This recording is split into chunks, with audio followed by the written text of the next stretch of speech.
And these strangers have no clue what they do to you. They don't care about who they hurt or anything, and it just makes you feel violated. Scams are when criminals trick you into giving them access to your money. As well as losing you money, this can also leave you feeling scared and ashamed. Knowing the techniques scammers use can help you protect yourself and your money. Anyone can fall for a scam, but people living with dementia can be more at risk because they can find managing money and assessing risk harder. This can make them more vulnerable to scammers. It can be particularly hard if you live alone. My name is Tracy and I'm a retired nurse. I was 45 when I was diagnosed with dementia. I had a stroke first and then I was diagnosed with dementia afterwards. About 5 years ago, someone tried to scam me. I don't always remember ins and outs of it because it happened quite a long time ago, but I remember how it made me feel and how stupid I felt when it happened. Scams take many forms. Scammers can convince you to buy something that doesn't exist or spend money when you don't need to. They can pretend to be your bank, the police, or another trusted organisation to try to get your personal information, bank details, or move your money. This can be by phone, email, letter, text, or social media. They can also pretend to be someone they're not, such as pretending they're there to do building work on your house in order to be let into your home to steal from you. It may seem scary, but there are ways to keep yourself safe.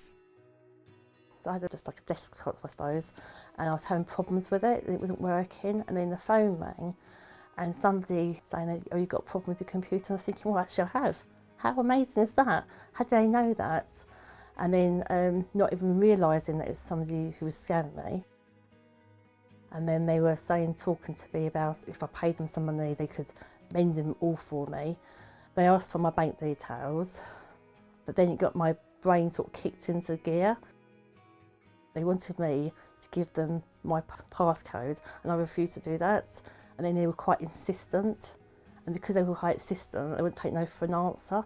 So I ended up putting the phone down on them, which I don't like doing because it makes me feel quite rude to do that.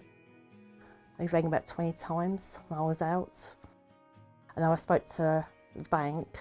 She just said that nobody's accessed it because nobody could, and because I didn't give them my passcode.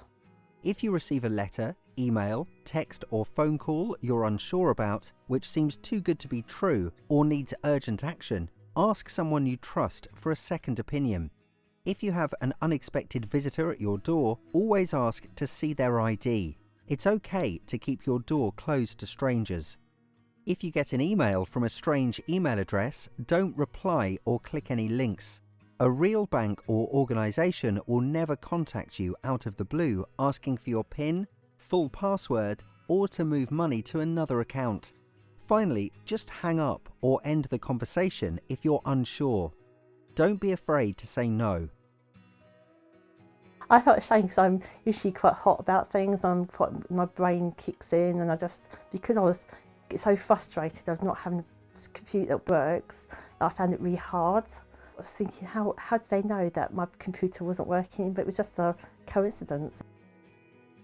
Since it happened, I've spoken to loads of people who it has happened to, who are younger, who have nothing wrong with them, and that makes me feel heaps better because it could have happened to anybody. I mean, if I didn't have dementia, it could have still happened.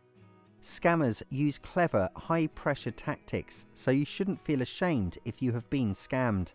There is help available. If you're worried you've been scammed or given your details to the wrong people, tell someone close to you and report it to your bank and the police straight away. Alzheimer's Society is here to support you.